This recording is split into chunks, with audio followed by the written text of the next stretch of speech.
Hola, ¿cómo estás? Espero que muy bien, porque hoy vamos a hablar de las sensaciones y emociones que transmiten un videojuego y cómo poder vivirlas en otros ámbitos. Todos sabemos que hay muchas películas basadas en videojuegos. De hecho, podés ver un video mío que hice acerca de esto,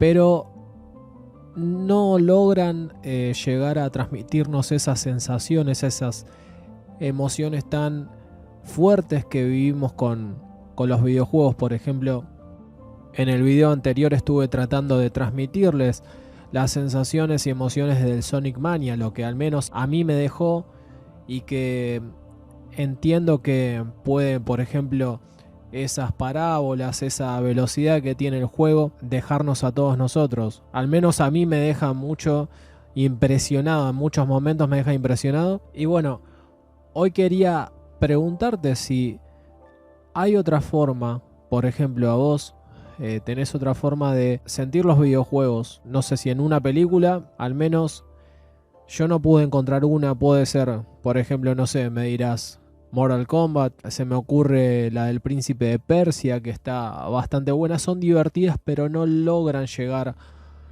a ese nivel del videojuego. Hoy te traigo algo que estoy seguro que te va a gustar, y es el libro de Assassin's Creed. Bueno, tengo acá 3 libros. En realidad me falta uno que también tenía, que es el de Altair.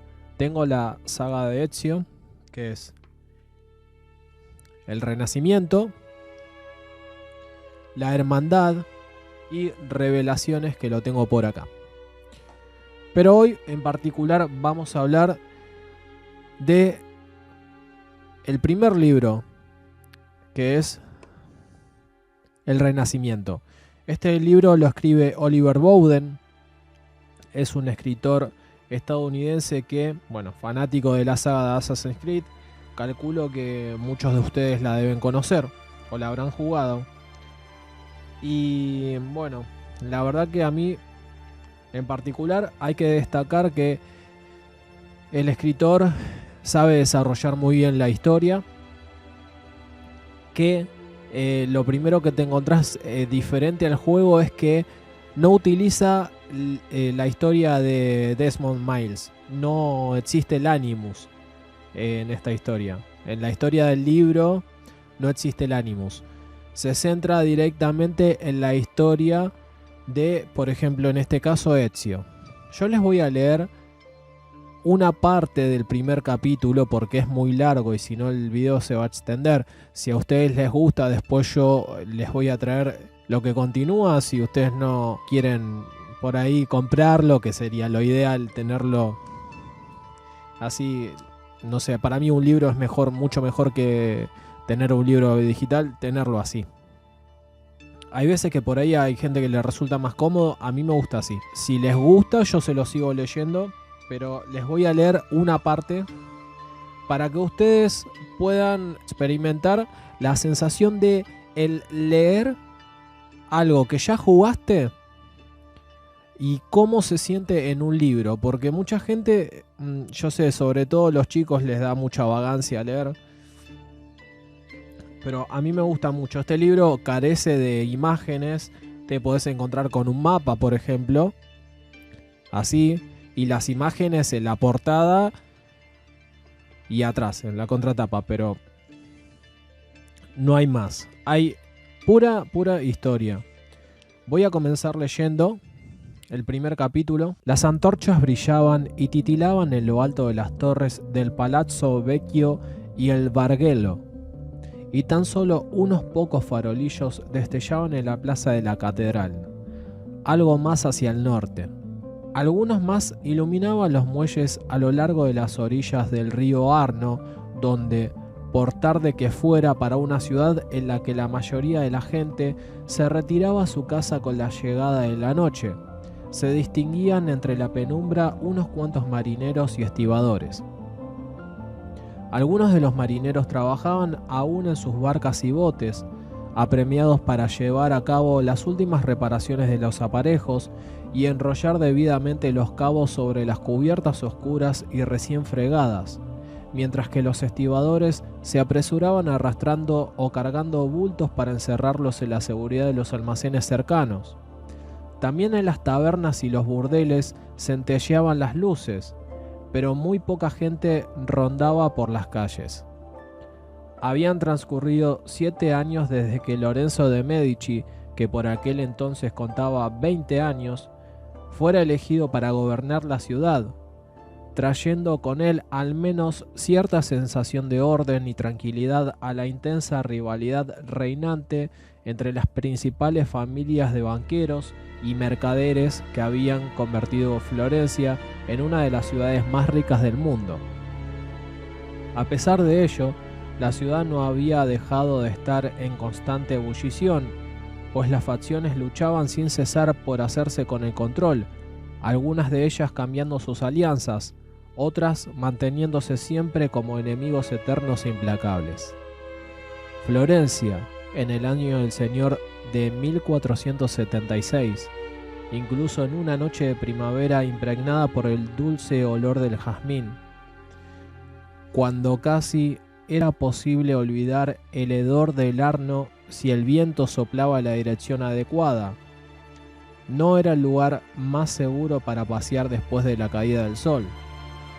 La luna había aparecido en un cielo azul cobalto, dominándolo por encima de una multitud de estrellas que lo acompañaban. Derramaba su luz sobre la plaza donde el Ponte Vecchio, sus abarrotadas tiendas a oscuras y en silencio ahora, se unía con la orilla norte del río. Su luz descubrió también una figura vestida de negro, de pie sobre el tejado de la iglesia de Santo Stefano al Ponte. Un joven de tan solo 17 años, pero alto y orgulloso. Examinando con concentración la vecindad, se llevó una mano a la boca y silbó, un sonido leve pero penetrante. Como respuesta, primero 1, luego 3, después una docena y por fin un mínimo de 20 hombres, jóvenes como él, vestidos de negro en su mayoría, algunos con capuchas o sombreros de color rojo sangre, verde o azulón, todos con espadas y dagas al cinto, emergieron de las oscuras calles y arcadas para congregarse en la plaza. La banda de jóvenes de peligroso aspecto se desplegó en abanico, sus movimientos seguros y arrogantes.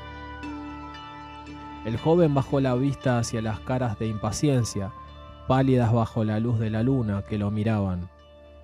Levantó el puño por encima de la cabeza a modo de desafiante saludo.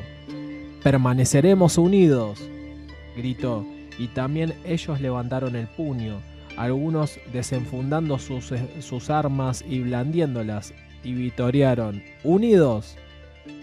El joven descendió a toda velocidad como un gato por la fachada inacabada, desde el tejado al pórtico de la iglesia, y desde allí saltó, su capa volando, para aterrizar cuclillas y sin problemas en medio de todos ellos.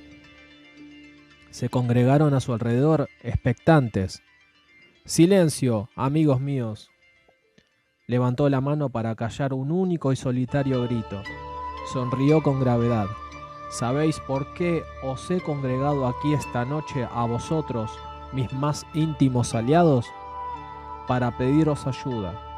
He permanecido demasiado tiempo en silencio mientras nuestro enemigo, ya sabéis a quién me refiero, Vieri de Pazzi, ha recorrido esta ciudad difamando a mi familia, arrastrando nuestro nombre por el fango, intentando a su patética manera degradarnos. En condiciones normales no me rebajaría a arriarle un puntapié a un perro callejero sarnoso como ese, pero se vio interrumpido en el momento en que una piedra grande, dentada, lanzada desde el puente, aterrizó a sus pies. «Acaba ya con tus tonterías, grullo», gritó una voz. El joven se volvió con su grupo, como si fueran una única persona, en dirección a la voz. Ya sabía a quién pertenecía. Cruzando el puente desde el sur se acercaba otra banda de jóvenes, su líder pavoneándose en cabeza, su capa roja sujeta por un broche adornado con delfines dorados y cruces sobre un fondo azul. cubriendo el traje de terciopelo negro, la mano en la empuñadura de su espada.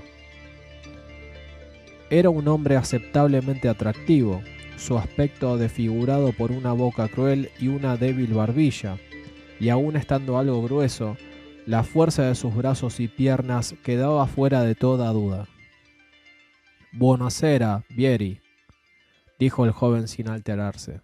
«Justo en este momento estábamos hablando de ti», y realizó una reverencia con exagerada cortesía, adoptando simultáneamente una expresión de sorpresa. «Pero debes perdonarme, no te esperábamos personalmente. Creía que los Pazzi siempre contrataban a otros para que le hiciesen el trabajo sucio». Vieri, acercándose, se enderezó cuando él y su tropa se detuvo a unos metros de distancia. «Ezio Auditore, eres un cachorrillo mimado. Yo diría más bien que es tu familia de chupatintas y contables las que siempre acude corriendo a la guardia en cuanto atisba el más débil signo de problemas». «¡Cobardo!», sujetó con fuerza la empuñadura de la espada. «Te da miedo tratar la situación», diría yo. «¿Qué quieres que te diga, Vieri? Sicchione. La última vez que la vi, tu hermana Viola parecía bastante satisfecha con el trato que le di». Ezio Auditore regaló a su enemigo una amplia sonrisa, feliz al oír las risillas disimuladas de sus compañeros a sus espaldas, pero sabía que había ido demasiado lejos. Vieri estaba ya rojo de rabia. «Ya es suficiente, estúpido. Veamos si sabes pelear tan bien como farfullas». Giró la cabeza en dirección a sus hombres, levantó la espada y vociferó: «¡Matad a esos bastardos!». Acto seguido, otra piedra empezó a dar vueltas por el aire, pero esta vez no era un desafío. Le dio a Ezio un golpe oblicuo en la frente, abriéndole una herida sangrante. Ezio tambaleó por un instante mientras los seguidores de Vieri lanzaban una tormenta de piedras. Sus hombres apenas tuvieron tiempo de reponerse de tener encima a la banda de Pazzi, que corrió por el puente para abalanzarse sobre Ezio y sus hombres. Tuvieron la pelea encima tan de repente que apenas les dio tiempo de blandir las espadas y mucho menos las dagas, de modo que ambas bandas se enfrentaron de entrada solo con los puños. La batalla fue dura e inexorable. Brutales patadas y puñetazos conectados con el mareante sonido de huesos rotos. Durante un rato podría haberse decantado en cualquiera de los dos sentidos, pero entonces Ezio, su visión ligeramente afectada por la sangre que emanaba de su frente, vio a dos de sus mejores hombres dar un paso en falso, caer y ser pisoteados por los matones de Pazzi. Vieri se echó a reír y cerca de Ezio se dispuso a atizarle un nuevo golpe en la cabeza con una piedra de gran tamaño. Ezio se puso en cuclillas y esquivó el golpe, pero el peligro había estado demasiado cerca como para sentirse tranquilo, y ahora la banda de Auditore se estaba llevando la peor parte. Ezio consiguió, antes de incorporarse del todo, extraer su daga y acuchillar, ciegamente pero con éxito, el muslo de un robusto secuaz de Pazzi que lo amenazaba con su espada y su daga desenfundadas. La daga de Ezio atravesó tejido, músculo y tendón, y el hombre exhaló un aullido de agonía y cayó doblegado, soltando sus armas y llevándose ambas manos a una herida de la que no cesaba de brotar sangre. Luchando desesperadamente por ponerse en pie, Ezio miró a su alrededor. Vio que los Pazzi habían rodeado a sus hombres, que los habían acorralado contra una pared de la iglesia. Notando que sus piernas recuperaban las fuerzas, se encaminó hacia sus compañeros. Esquivó el filo cortante de otro esbirro de Pazzi y consiguió conectar un puñetazo a la barbuda mandíbula de aquel tipo. Tuvo la satisfacción de ver volar unos cuantos dientes y a su oponente caer de rodillas, aturdido por el golpe. Gritó a sus hombres dándole ánimos, aunque en realidad sus pensamientos estaban centrados en encontrar la manera de batirse en retirada con la máxima dignidad posible. En aquel momento, superando el estruendo de la pelea, escuchó una voz potente, jovial y muy familiar que le llamaba desde detrás de la banda de Pazzi. «Hola, fratellino». ¿En qué demonios te has metido? El corazón de Ezio dio un vuelco de alivio y consiguió decir, con voz entrecortada: Hola Federico, ¿qué haces aquí? Creía que estarías de juerga, como siempre. Tonterías. Sabía que tenías algo planeado y he decidido venir a ver si mi hermanito había aprendido por fin a cuidarse solo. Pero me parece que aún te quedan por aprender un par de lecciones.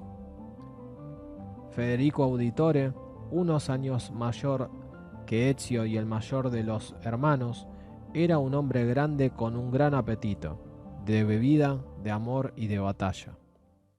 Esquivó golpes mientras hablaba, hizo chocar un par de cabezas de los Pazzi y levantó el pie para atizarle una patada a la mandíbula a un tercero mientras se abría paso entre la multitud para acercarse a su hermano, insensible a la violencia que reinaba a su alrededor.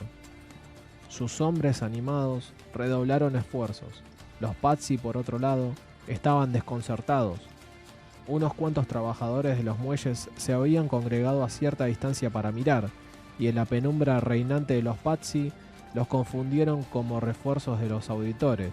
Eso, junto con los rugidos y los puños voladores de Federico, sus acciones rápidamente emuladas por Ezio, que aprendía a toda velocidad, acabó provocando el pánico entre ellos. La voz furiosa de Vieri y de Pazzi se alzó por encima del tumulto general. ¡Retirada!, gritó a sus hombres, su voz rota por el agotamiento y la rabia.